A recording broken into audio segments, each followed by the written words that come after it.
పరమశివునికి ప్రీతికరమైన రోజు సోమవారం.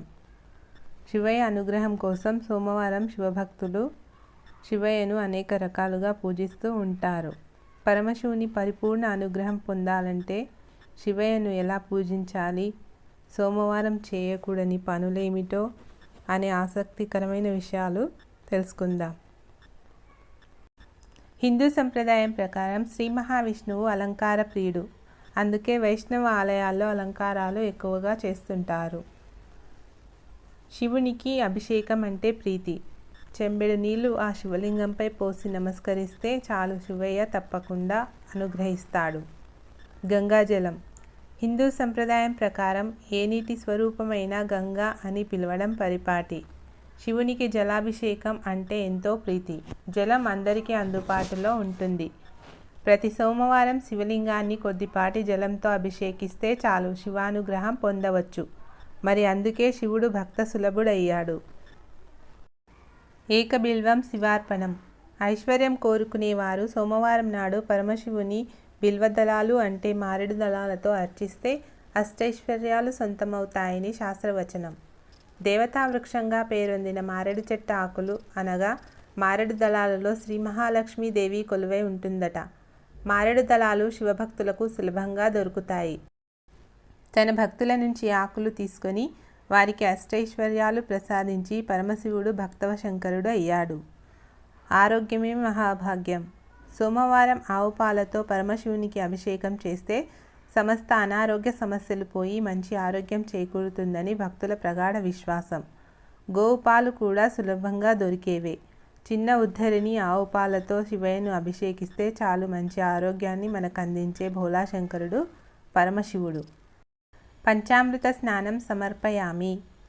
పరమశివుని పంచామృతాలతో అంటే పాలు, పెరుగు, నెయ్యి, తేనె, పంచదారలతో అభిషేకిస్తే ఇతిబాధలు పోతాయి. అయితే పంచామృతాలతో అభిషేకించిన తర్వాత శివలింగానికి తప్పనిసరిగా జలంతో అభిషేకం చేయాలి. దారిద్ర్య నాశిని విభూతి. పరమశివునికి విభూతి అంటే ఎంతో ఇష్టం. సోమవారం రోజు శివలింగాన్ని విభూతితో అభిషేకించి ఆ విభూతిని ఇంటికి తెచ్చుకొని ప్రతిరోజు నుదుటన ధరిస్తే దారిద్ర్య బాధలు పోయి సకల ఐశ్వర్యాలు సమకూరుతాయని శాస్త్రవచనం.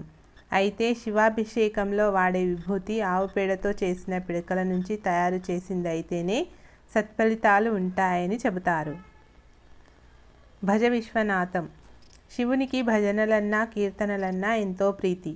సోమవారం శివుని సన్నిధిలో లింగాష్టకం, బిల్వాష్టకం, శివాష్టకం వంటివి భజిస్తే మనం చేసే ప్రతి పనిలోనూ ఆటంకాలు తొలగిపోయి అనుకూలత కలుగుతుంది. సోమవారం శివునికి చాలా ప్రత్యేకమైన రోజు. ఈరోజు మనసులో కోరుకున్న కోరికలన్నీ వెంటనే నెరవేరుతాయి.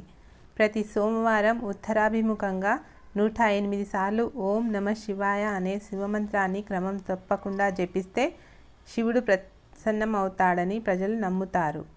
అంతేకాదు శివుడు అభిషేక ప్రియుడు. భక్తితో ఆయనను స్మరిస్తే కోరికలు తీరుస్తాడు.